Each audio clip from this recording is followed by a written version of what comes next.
नमस्कार दोस्तों, पुराण मंथन चैनल में आपका स्वागत है। महाभारत युद्ध में अर्जुन युद्ध से विमुख होकर किंचित अवसादग्रस्त होकर रथ के पिछले भाग में बैठ गए थे।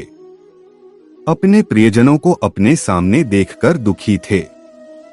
जो युद्ध में खड़े थे या जो नगर में घरों में थे, उनका इस विनाशकारी युद्ध के बाद क्या होगा, इसकी चिंता अर्जुन को थी। अर्जुन को देखकर श्री कृष्ण कहते हैं, जातस्य हि ध्रुवो मृत्युर्ध्रुवं जन्म मृतस्य च तस्मात् परिहार्यर्थे न त्वं शोचितुमर्हसि। जिसने जन्म लिया है उसका मरण ध्रुव निश्चित है, और जो मर गया है उसका जन्म ध्रुव निश्चित है।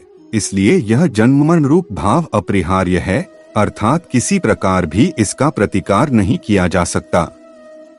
इस अपरिहार्य विषय के निमित्त तुझे शोक करना उचित नहीं। इसलिए कृष्ण कहते हैं कि इन जीवितों के लिए तुम शोक नहीं करो। ज्ञानी जन इस प्रकार की चिंता नहीं करते।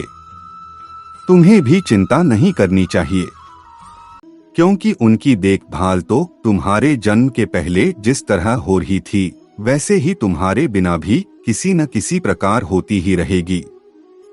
इसे कृष्ण ने आगे और समझाया है कि ऐसा कौन सा समय है जब तुम नहीं थे, मैं नहीं था या राजा नहीं थे। मेरे, तुम्हारे और इन राजाओं के तो अनेक जन्म हो चुके हैं। इसलिए अर्जुन, तुम इन जीवितों की चिंता छोड़ दो। ज्ञानी जन शोक क्यों नहीं करते? क्योंकि नाम और रूपमय जो कुछ भी इस संसार में है वह परिवर्तनशील मरणधर्मा है। इसलिए संबंधी जन का शरीर भी अनित्य है। ज्ञानी जन इसे जानते हैं, इसलिए शोक नहीं करते। जो इस शरीर को छोड़ चुके हैं वे सब और जो अभी विद्यमान हैं वे सब जन्म और मृत्यु दोनों को प्राप्त होते रहे हैं। इसे कृष्ण ने आगे और स्पष्ट कर दिया है, यह कहकर कि जातस्य हि ध्रुवो मृत्यु मृतस्य जन्म ध्रुवम, अर्थात जिसका जन्म हुआ उसकी मृत्यु निश्चित और मरे हुए का पुनः जन्म भी निश्चित है।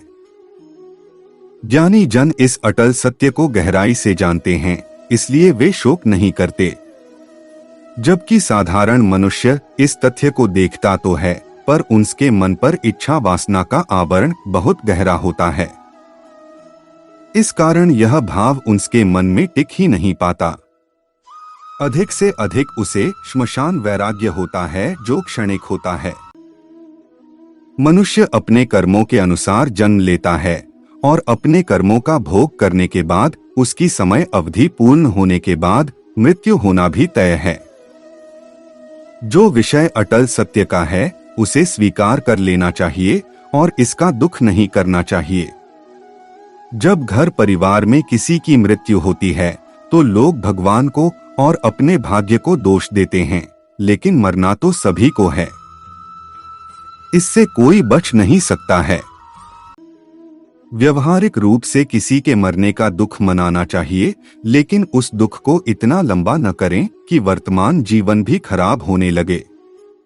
जो जीवित नहीं हैं, उनके लिए शोक करना व्यर्थ है, क्योंकि उनके लिए शोक करने से कुछ नहीं होगा। उनके लिए अधिक से अधिक जो किया जा सकता है वह है श्राद्ध कर्म। उनके लिए दुखी होते रहने से तुम्हारी ही दिनचर्या प्रभावित होगी। जन्म और मृत्यु तो प्रकृति का नियम है। न जन्म हमारी मर्जी से होता है, न ही मृत्यु। तो जन्म मृत्यु के बीच होने वाली व्यवस्था हमारी मर्जी से कैसे हो सकती है? जो आपके योग्य होगा आपको मिल जाएगा, जो नहीं होगा वो हीन जाएगा। आपका काम है कर्म करते रहना।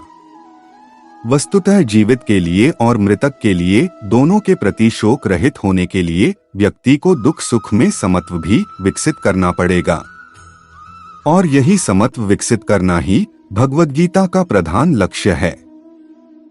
समत्व योग उच्चयते, ऐसा कहा भी है। इसके समानांतर योग के अलावा पात्रता के अनुसार भक्ति योग और ज्ञान योग में भी इसी समत्व भाव में स्थित होने की बात कार्यान्वयन के स्तर पर अंतर के साथ कही गई है।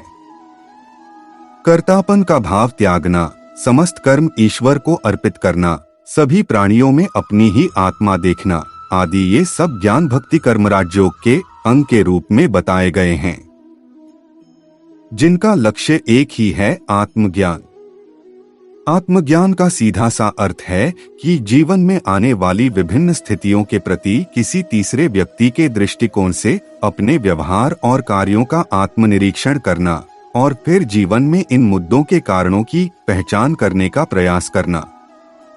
आत्मज्ञान में कोई सुख नहीं होता, कोई पीड़ा नहीं होती, बस होता है एक बेनाम आनंद, परमानंद। दोस्तों, हमें आशा है कि आपको वीडियो पसंद आया होगा। ऐसी ही कथाएं सुनने के लिए चैनल को सब्सक्राइब करें, वीडियो को लाइक और शेयर करें। धन्यवाद। जय श्री कृष्ण।